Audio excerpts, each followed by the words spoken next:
Audios de la mañana. La provisión de GNC en estaciones de servicio centro del país, Cuyo, Norte, sigue siendo restringida hasta por lo menos las 2 de la tarde de hoy. O sea, son 48 horas de corte incluso en aquellas estaciones de servicio que tienen contratos no interrumpibles, lo cual es muy excepcional. ¿Qué decía Marcelo Zanoni, el presidente de la Cámara de GNC?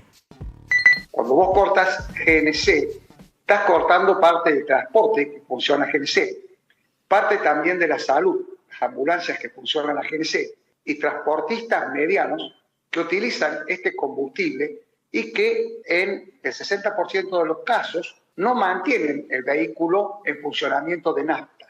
La carga de un tubo de GNC a todos estos ciudadanos les dura 6-7 horas, por lo cual el problema más importante que tenemos en este momento es que tenemos autos varados en las calles y los dueños no quieren abandonarlos por temor a que se los roben. Bueno, el suministro nos dijeron ayer que se restablecía a las 14 horas.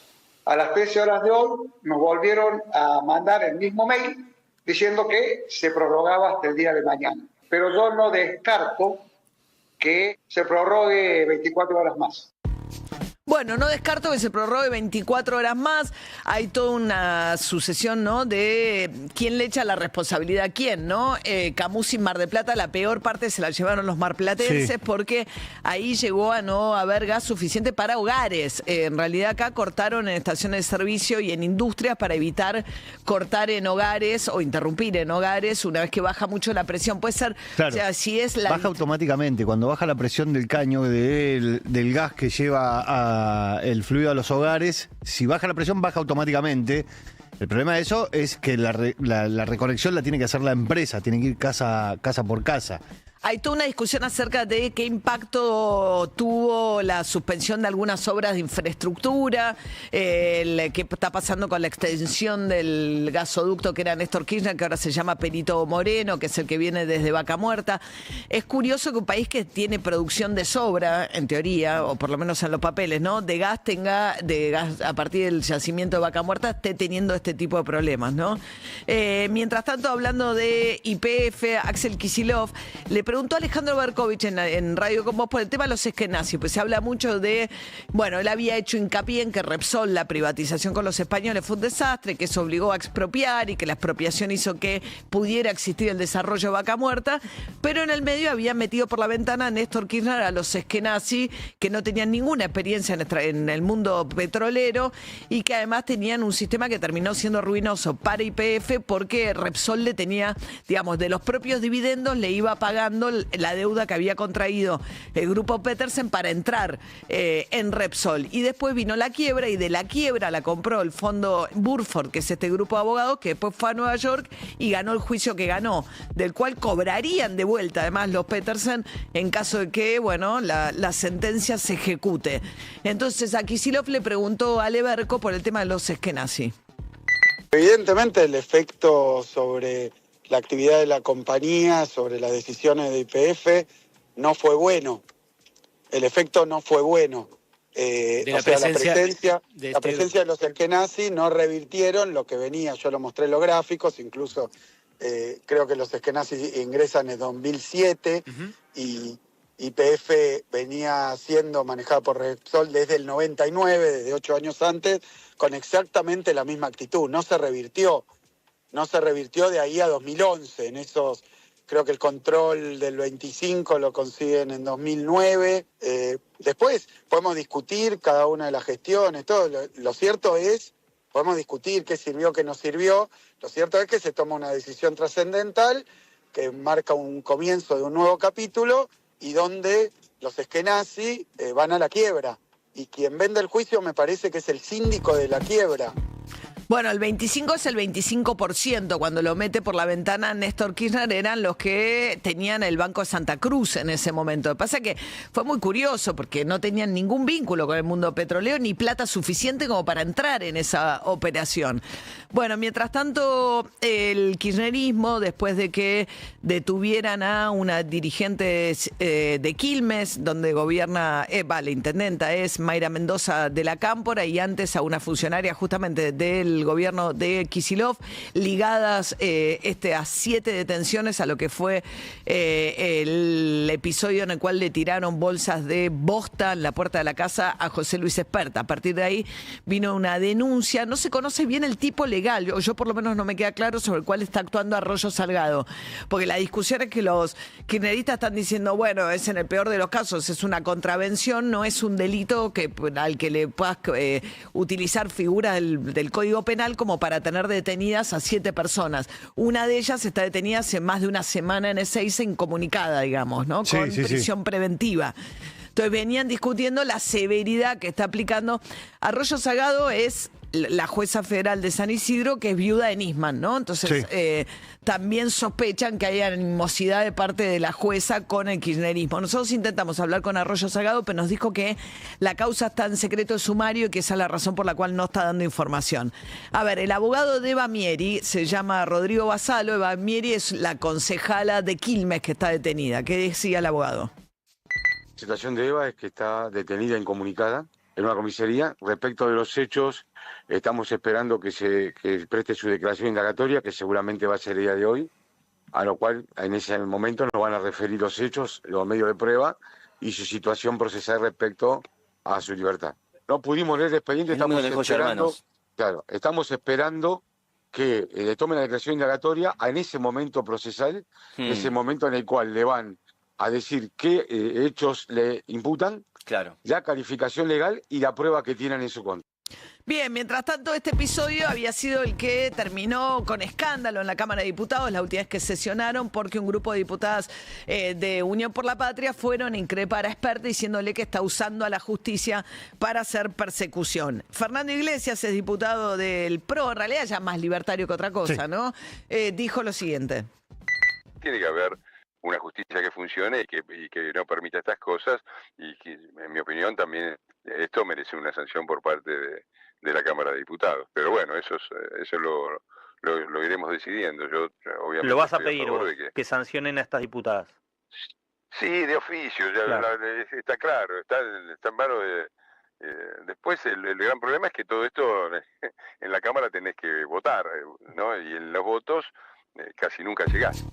Bien, incitación al odio es lo que ¿no? Ahora, es loco, vengo hablando de esto también, cómo la percepción de la violencia ajena impide por completo ver la propia, ¿no? De hecho, decíamos, yo no justifico para nada el episodio y me parece que tienen que ser bastante más claros en decir abiertamente que está mal ir a tirar unas bolsas de bosta con camionetas al domicilio particular de un diputado. Sí. Ahora, el nivel de violencia verbal de Espert respecto al kirchnerismo es brutal. Bala o cárcel a los delincuentes, un clavo en el ataúd, son todas figuras del orden de la muerte las que suele proferir, y de un odio, bueno, le dijo que era literalmente una hija de puta Florencia Kirchner.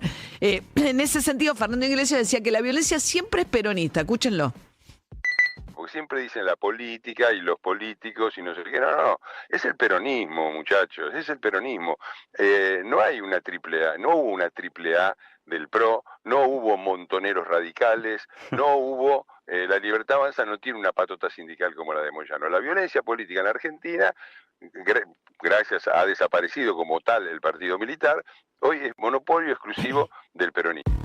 Bueno, él dice hoy, pero refiere Montoneros, AAA para atrás, y era el momento en el que el peronismo estaba proscripto, digamos. Al peronismo robaron el cadáver de Eva Perón, dieron un golpe contra Perón, que incendiaron la mansión donde vivían Perón y Evita, decapitaron unas estatuas del Día del Trabajador. Digo, pasó de todo del odio en este país. El bombardeo a Plaza de Mayo en el 55, o sea, uno podría hacer también la historia de aquellas violencias que se ejercieron sobre el peronismo, que las hubo también. Entonces, este tipo de recorte, lo único violento es el otro, bueno, en un país con tantas divisiones, omite una cantidad de cuestiones vinculadas a la historia, y Cristina Fernández de Kirchner es al revés, ¿no? La proscripción contra el peronismo, porque siempre nos proscriben y no. Entonces tienen un recorte de la historia donde ahora se repiten cosas más chiquitas, ¿no? La idea de la violencia siempre del otro, nunca es mía, nunca es mía. Bueno, mientras tanto... tema del Garraham, empeora la situación del Garraham, no solamente porque no van a las reuniones para discutir la situación general del hospital, las propias autoridades designadas por el Ministerio de Salud, sino que a partir del nuevo régimen de los residentes, lo cual venimos hablando, los precarizan. Este aumento, entre comillas, que les habían dado de 500.000 pesos, ahora los obliga a decidir si van a un régimen sin aportes, que dejan de ser empleados del Ministerio de Salud y tienen un contrato tipo una beca, o se quedan con un régimen que es un poco más de plata, pero mucho más precarizado. Claro, se llama la beca ministerio o la beca institucional. Con la beca ministerio son 828.000 pesos por mes, pero dejan de percibir el bono de 500.000 pesos. El famoso aumento del mes pasado desaparece.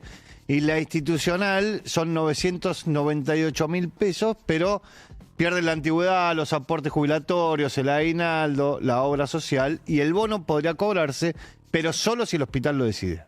Bueno, mientras tanto, Milei ayer le entregó la presidencia pro tempore, que va rotando el Mercosur, a Lula da Silva, el presidente de Brasil, que estuvo acá, participó de la reunión del Mercosur y después se fue a ver a Cristina Fernández de Kirchner, que a partir del caso de las detenidas por el episodio de lo de Spert, publicó diciendo que hay un terrorismo de Estado de baja intensidad y una deriva autoritaria en la Argentina, y le agradeció a Lula da Silva la visita, que fue autorizada por el tribunal oral que la condenó. Bueno, en ese contexto Milei habló peste, pero del Mercosur. En realidad Milei viene insistiendo con la idea de que el Mercosur establece un arancel externo único común. Es decir, lo que entra dentro del bloque, como teóricamente dentro del bloque circula libremente, lo cual tampoco es tan así, hay un montón de aranceles, pero supuestamente si va a circular dentro del bloque libremente, para entrar por alguno de los países tiene que entrar a todos con el mismo arancel, porque si no entra más barato por Paraguay y después entra sin pagar impuestos a la Argentina, por decir algo. La cuestión es que igual nunca se llegó a avanzar mucho con eso en el Mercosur, pero así todo, Milei considera que esto es una restricción. ¿Por qué? Porque entre otras cosas, pertenecer al Mercosur te obliga a, no puedes negociar individualmente acuerdo de libre comercio, sino justamente por esto tenés que negociar en bloque. Milei dijo que o avanzan solos o nos vamos. Queremos que se considere nuestra presidencia pro tempore como un ejercicio sincero de que el Mercosur adopte como bloque las reformas pro libertad comercial que necesita. Y por eso esperamos con la misma sinceridad que la próxima presidencia acompañe las medidas que hemos tomado en este semestre. De hecho, sería una gran alegría que dentro de unos años, cuando Argentina tenga nuevamente la oportunidad de presidir este bloque, nos encontremos en la recta final para lograr este conjunto de objetivos. Pero si esto no fuera posible y los socios del bloque prefirieran persistir en un camino que no nos ha resultado, entonces tendremos que insistir en flexibilizar las condiciones de sociedad que nos unen. Emprenderemos el camino de la libertad y lo haremos acompañados o solos, porque como ya he dicho, la Argentina no puede esperar.